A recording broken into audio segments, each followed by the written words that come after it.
Hello दोस्तों, मेरा नाम है अजय सिंह और स्वागत है आप सभी का हमारे YouTube channel Shri education platform में। दोस्तों, हम पढ़ रहे हैं यहाँ पे केमिकल काइनेटिक यानी रासायनिक बल गतिकी के एक इंपॉर्टेंट चैप्टर को हम क्या कर रहे हैं, डिस्कस कर रहे हैं, जिसमें हमने रेट ऑफ रिएक्शंस के बारे में क्या कर दिया है, डिस्कस कर दिया है। रेट ऑफ रिएक्शंस के बेसिस पे हमने रिएक्शन के टाइप भी पढ़ लिए हैं और आज हम करने वाले हैं बेटा कौन से वाले, ताक्षणिक दर या इंस्टेंटेनियस रेट को। ठीक है दोस्तों, ताक्षणिक वेग या जो दर होता है बेटा, ताक्षणिक वेग का मतलब है यानी ताक्षणिक दर का मतलब है किसी एक क्षण में, किसी क्षण समय में जब हम रेट क्या करेंगे, कंसीडर करेंगे या रेट का क्या करते हैं, निर्धारण करते हैं। रेट का क्या करते हैं बेटा, निर्धारण करते हैं। तो उस दर को हम क्या कहते हैं बेटा, ताक्षणिक दर या ENST कहते हैं। जो आपके लिए रिएक्टेंट के लिए क्या हो जाता है, कंसंट्रेशन ऑफ R माइनस में होता है और कंसंट्रेशन प्रोडक्ट के केस में क्या हो जाएगी, प्लस में, और डेल T, और प्रोडक्ट के केस में क्या हो जाता है बेटा, del product, concentration of product and del T। Clear दोस्तों, यानी ताक्षणिक दर का मतलब क्या होता है, किसी एक फिक्स पॉइंट पर या किसी एक फिक्स क्षण पर यानी समय पर जो क्या होती है, रेट ऑफ रिएक्शन होती है, उसी को हम क्या कहते हैं बेटा, इंस्टेंटेनियस क्या कहते हैं, रेट कहते हैं। ठीक है दोस्तों, अब इसके बाद हम डिस्कस करने वाले हैं बेटा कुछ इंपॉर्टेंट रिएक्शंस को, और इंपॉर्टेंट रिएक्शंस में हम रेट रिएक्शन कैसे लिखते हैं, रेट इक्वेशन बोल दूं बेटा, या रेट रिएक्शंस को कैसे लिखा जाता है, रेट रिएक्शंस को कैसे लिखा जाता है। मान लो बेटा मेरे पास एक रिएक्शन हो रही है और रिएक्शन क्या है बेटा, मान लो ये NH3 जो है, NH3 का डिकम्पोजिशन हो रहा है बेटा, और ये किसमें टूट रहा है, H2 प्लस किसमें टूट रहा है, N2 में क्या हो रहा है, ब्रेक डाउन हो रहा है। क्लियर दोस्तों, अब NH3 अगर इसमें क्या हो रहा है, ब्रेक डाउन हो रहा है, तो इसको बैलेंस करना पड़ेगा बेटा। इसको बैलेंस करने के लिए हमें इसके कितने लेने पड़ेंगे, 2, और इसके हमें कितने लेने पड़ेंगे बेटा, 3, और यहाँ पर N2 कितने रहेंगे, 1 ही रहेगा। ठीक है, हमें पता है जो ये 2 है और जो ये 3 है यहाँ पे, या यहाँ पर 1 होगा, वो आपके क्या कहलाते हैं, स्टोइकियोमेट्रिक कोएफिशिएंट या स्टोइकियोमेट्रिया क्या कहलाता है, गुणांक कहलाते हैं।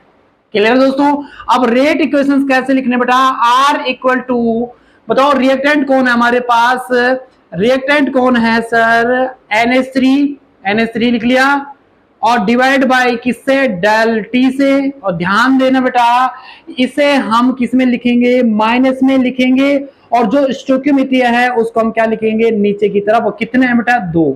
रेट इक्वेशन इक्वल टू, अब क्या बन रहा है, प्रोडक्ट, यानी ये किसके बराबर है, इन दोनों के बराबर, ये प्रोडक्ट है, तो इनको देखो, इसके नंबर्स कितने हैं, 3, तो प्लस में आ जाएगा 1/3। प्लस में क्यों आ रहा है, क्योंकि ये प्रोडक्ट है। क्लियर है दोस्तों, और ये आ रहा है डेल H2 की कंसंट्रेशन डिवाइड बाय क्या आ जाएगा, डेल T, और इक्वल टू क्या आ जाएगा, इसके केस में 1 ही है, 1 को लिखने की जरूरत नहीं है, तो ये क्या हो जाएगा, del concentration of N2 and divide by क्या आ जाएगा बेटा, डेल T।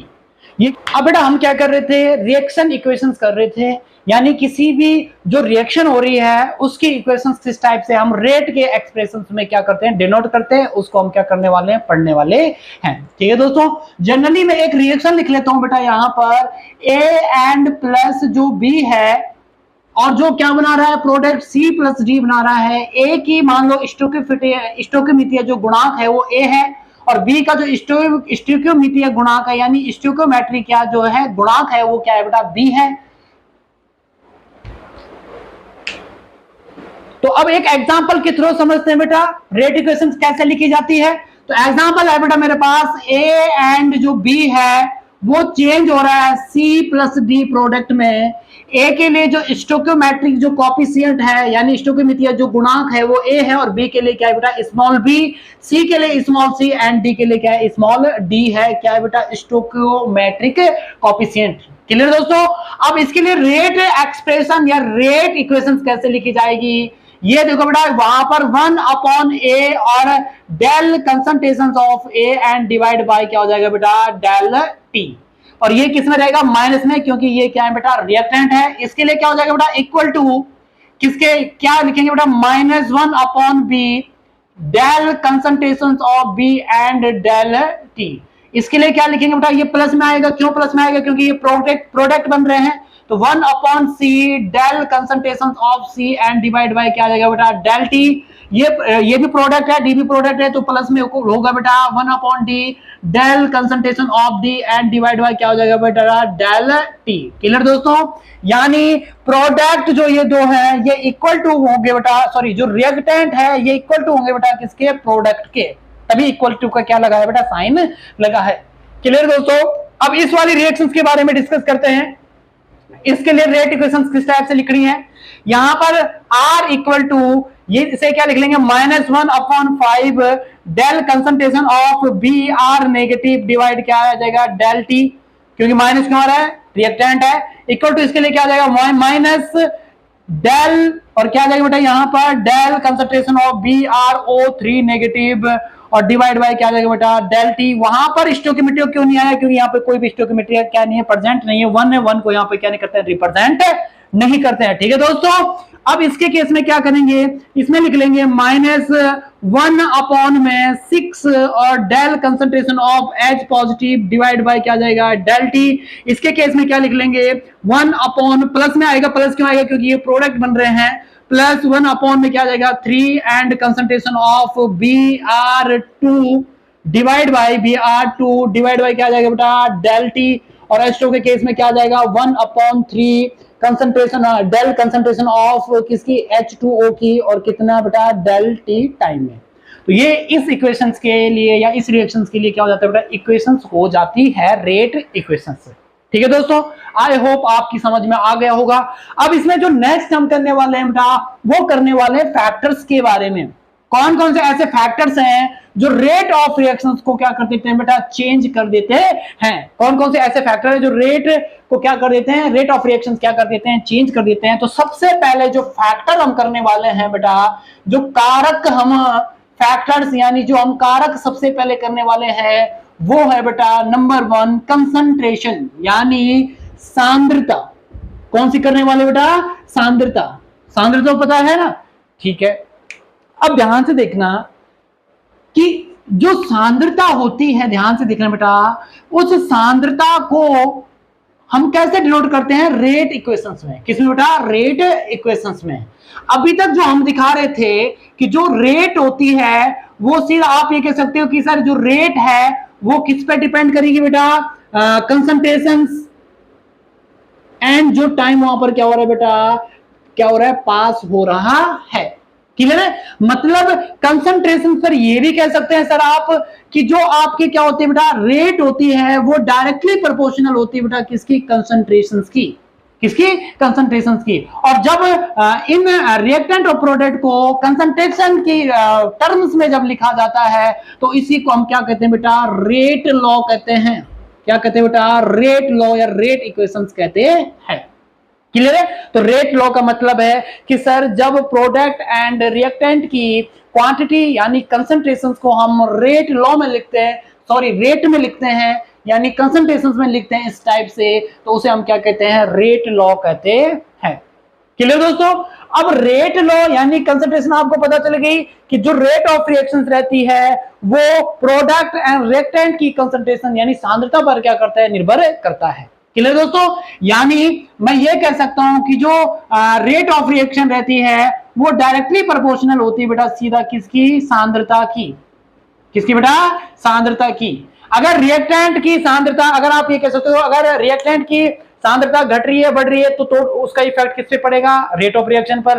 प्रोडक्ट की कंसंट्रेशन है, सांद्रता बढ़ रही है घट रही है तो उसका इफेक्ट किस पे पड़ेगा, सीधा रेट पर पड़ेगा यानी दर पर पड़ने वाला है। ठीक है? तो पहला क्या हो गया बेटा, कंसंट्रेशन क्या हो जाता है, कंप्लीट हो जाता है। और जो सेकंड है बेटा हमारे पास वो आता है रेट एक्सप्रेशन कैसे की जाती है। रेट जो रहती है आपकी उसको एक्सप्रेस कैसे किया जाता है। तो ध्यान से देखना, एक्सप्रेशन का मतलब उसे कैसे हम लिखते हैं रेट को। तो ध्यान से देखना बेटा, जनरली मैंने अभी कहा था आर जो होता है, जो आर मतलब जो रेट होती है वो डायरेक्टली प्रोपोर्शनल होती है बेटा किसकी, सांद्रता की। किसकी, सांद्रता की। यानी मैं ये लिख लूं कि आर जो है बेटा, अगर एक रिएक्शन पहले यहां पे एज्यूम करते हैं ए एंड बी रिएक्शंस है और प्रोडक्ट मान लो सी और क्या बन रहा है, डी बन रहा है। ये दोनों रिएक्टेंट और ये क्या है बेटा, प्रोडक्ट है। क्या है बेटा, प्रोडक्ट है। तो रेट को कैसे एक्सप्रेशन करना है, ध्यान से देखना। आर डायरेक्टली प्रोपोर्शनल, पहले रिएक्टेंट के केस में ए एंड किस पे डिपेंड कर रहा है, कंसंट्रेशन ऑफ बी, ए की सांद्रता पर और बी की सांद्रता पर। और ध्यान देना ये जो ब्रैकेट है ये किसको डिनोट करता है, कंसंट्रेशन को क्या करता है, डिनोट करता है, यानी सांद्रता को क्या करता है, डिनोट करता है। क्लियर दोस्तों, जैसे ही ये समानुपाती यानी डायरेक्टली प्रोपोर्शनल का यहां से क्या साइन हटेगा, वैसे यहां पर रेट कांस्टेंट के आ जाता है और concentration of A and concentration of B आ जाता है। और के इक्वल टू जो यहां पर है बेटा, वो के इक्वल टू यहां पे क्या है बेटा, रेट कांस्टेंट। क्या है, रेट कांस्टेंट। क्लियर है दोस्तों।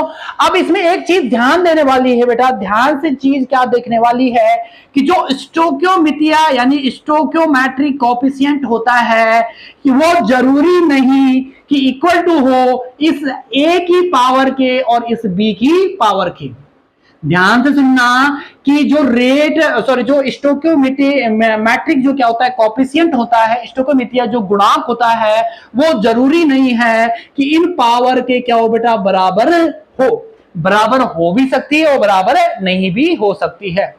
क्लियर है, समझ में आ रहा है, ठीक है। यानी यहां से एक हमें क्या पता चल गया, रेट एक्सप्रेशन ऐसे की जाती है, रेट एक्सप्रेशन ऐसे की जाती है, और स्टोक्योमेट्रिया जो गुणांक रहता है वो जरूरी नहीं इक्वल टू हो बेटा किसके, एक्स। तो वापस एक बार रिवीजन कर देते हैं, जो स्टोक्योमेट्रिया कोएफिशिएंट है वो इक्वल टू जरूरी नहीं कि हो, बराबर हो किसके बेटा, एक्स और वाई के। इसमें ध्यान से एक चीज याद रखना बेटा, रेट को यहां पर हम किससे डिनोट कर सकते हैं, रिएक्टेंट के केस में माइनस डी पढ़ा होगा बेटा आपने 11th में, concentration of A and divide by क्या आ जाएगा बेटा, डी टी। और ये किसके केस के लिए है, ए के केस के लिए, और बी के केस की बात करते हैं तो इसकी जगह यहाँ पे ए लिख लूं या डायरेक्ट यहाँ पे क्या लिख लूं, सी लिख लूं। ए की मतलब है आर, यानी आर ये भी होता है और आर ये वाला भी होता है, यानी ये एक दूसरे के क्या है, इक्वल है। तो इस आर की जगह मैं यहाँ पे डायरेक्ट क्या लिख लेता हूं बेटा, k concentration of a x and concentration of b y. Clear दोस्तों, ये वाला भी, ये जो आपका दिख रहा है इसे आप क्या बोल सकते हैं, रेट एक्सप्रेशंस बोल सकते हैं। क्लियर है, ये अवकलित वेग समीकरण या अवकलित जो क्या रहते हैं कंसंट्रेशन वो वाली है बेटा, ठीक है। अब दोस्तों हम डिस्कस करने वाले हैं थर्ड फैक्टर का। पहला फैक्टर कौन था, कंसंट्रेशन, सीधा रेट पे डिपेंड करती है। सेकंड क्या था बेटा, रेट एक्सप्रेशंस। रेट एक्सप्रेशंस किसमें, minus d c upon d t and k, a की कंसंट्रेशन और बी की कंसंट्रेशन।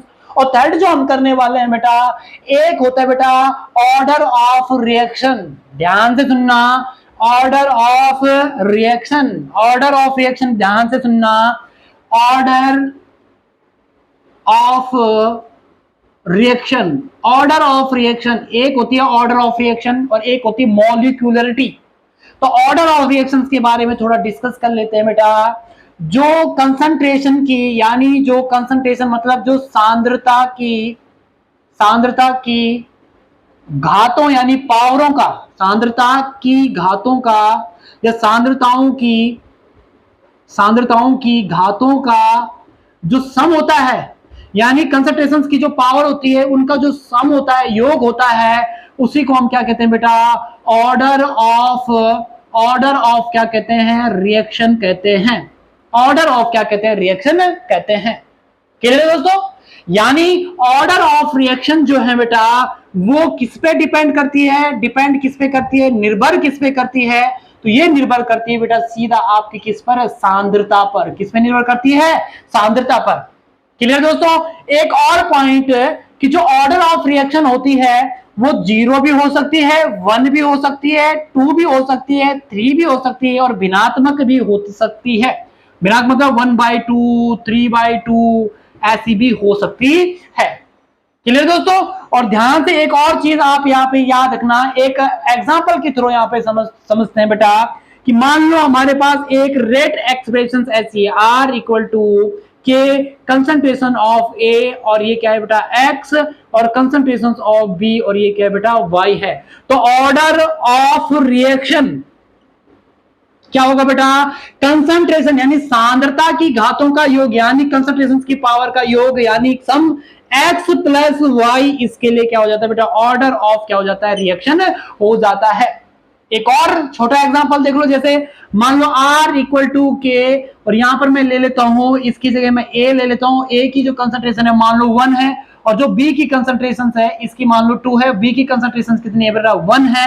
तो इसके लिए ऑर्डर ऑफ क्या होगा बेटा, रिएक्शन होगा, वो कितना हो जाएगा, 2 प्लस 1, यानी कितनी, और कौन सी ऑर्डर की रिएक्शन हो गई बेटा, ये थर्ड ऑर्डर की क्या हो जाती है, रिएक्शन हो जाती है। क्लियर दोस्तों। एक और चीज ध्यान से याद रखना बेटा, मान लो A प्लस बी चेंज हो रहे हैं बेटा C में। A प्लस बी किस में चेंज हो रहा है, C में चेंज हो रहा है। और जो ये C की कंसंट्रेशन है, अगर वो सिर्फ और सिर्फ इन दोनों में से A पर डिपेंड कर रही है, A मतलब एक पर डिपेंड कर रही है, एक पर क्या कर रही है, एक की सांद्रता यानी कंसंट्रेशन पर क्या कर रही है, निर्भर कर रही है, डिपेंड कर रही है, तो आप बोलोगे कि सर ये कौन सा ऑर्डर की है, फर्स्ट ऑर्डर की रिएक्शन है। और मान लो अगर ये ए और बी दोनों पर डिपेंड कर रही है, तो ये कौन सा ऑर्डर की हो जाएगी बेटा, सेकेंड ऑर्डर की। अगर ये ए और बी दोनों पर निर्भर नहीं कर रही है, तो ये कौन से ऑर्डर की हो जाएगी बेटा, जीरो ऑर्डर की।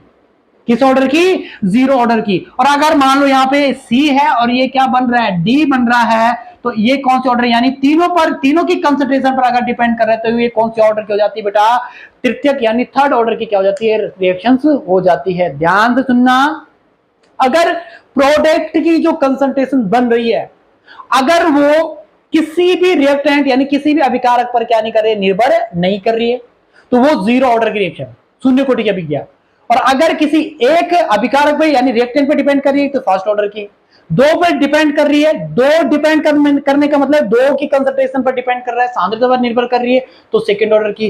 तीनों की कंसंट्रेशन पर डिपेंड कर रही है, तो कौन सी हो जाएगी बेटा, थर्ड ऑर्डर की रिएक्शन यानी तृतीय कोटि की अभिक्रिया।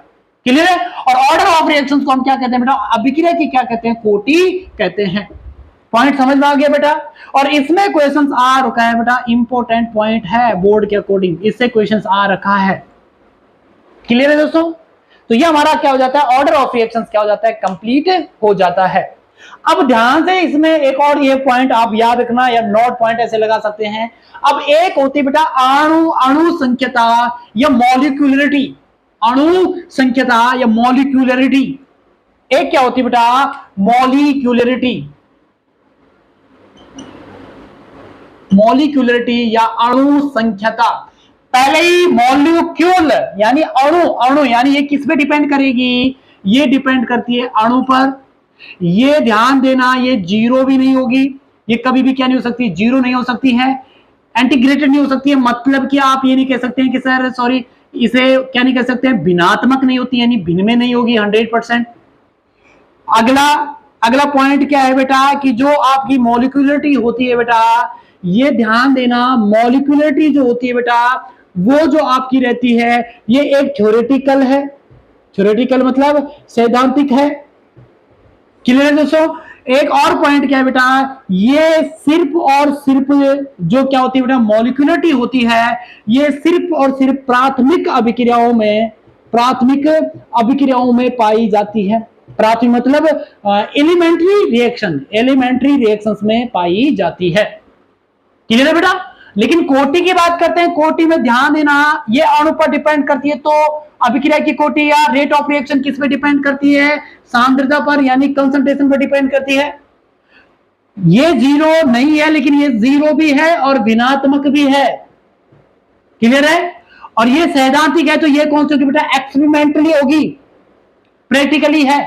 ये प्राथमिक अभिक्रियाओं में, लेकिन ये प्राथमिक के साथ साथ यानी एलिमेंट्री रिएक्शन के साथ साथ कॉम्प्लेक्स रिएक्शन, या आप ये कह सकते हो जटिल रिएक्शन, कॉम्प्लेक्स रिएक्शंस पर, यानी दोनों इसमें क्या होती है बेटा, पाई जाती है।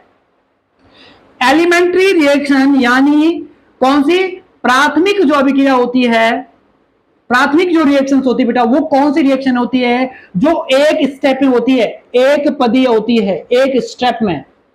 और जो आपकी क्या है बेटा, कौन सी है, कॉम्प्लेक्स जो रिएक्शंस है, कॉम्प्लेक्स जो रिएक्शन होती है, वो क्या होती है बेटा, जटिल। जटिल का मतलब है एक से ज्यादा पदों में, एक से ज्यादा पदों में। क्लियर है। अब इसमें एक और चीज याद रखना, एक होती है बेटा क्रियाविधि। क्रियाविधि का मतलब होता है बेटा मैकेनिज्म। मैकेनिज्म जो होती है बेटा, मैकेनिज्म जो होती है वो कई प्राथमिक अभिक्रियाओं के द्वारा बनी हुई रहती है। यानी ये बोल सकते हो ये कई पदों में होती है। क्या होती है बेटा, कई पदों में, कई स्टेपों में क्या होती है बेटा, कंप्लीट होती है। कई पदों में क्या होती है, कंप्लीट होती है। और जनरली हमें पता है मैकेनिज्म में हमने दो स्टेप पढ़ते हैं बेटा हम, एक होता है बेटा स्लो स्टेप और एक होता है बेटा फास्ट स्टेप। स्लो स्टेप को रेट डिटरमाइनिंग स्टेप भी कहते हैं। रेट डिटरमाइनिंग स्टेप किसको कहते हैं बेटा, स्लो स्टेप को कहते हैं। इंपॉर्टेंट है, बोल देगा कि कौन सा स्टेप रेट डिटरमाइन करता है, दर की अभिक्रिया का निर्धारण करता है, तो कौन करता है बेटा, स्लो स्टेप करता है। और ये बहुत ही ज्यादा इंपॉर्टेंट है कि order of reaction and molecularity में क्या करना बेटा, डिफरेंस करना। और ये सारे के सारे डिफरेंस यहाँ पे क्या हो जाते हैं, कंप्लीट हो जाते हैं। ठीक है दोस्तों।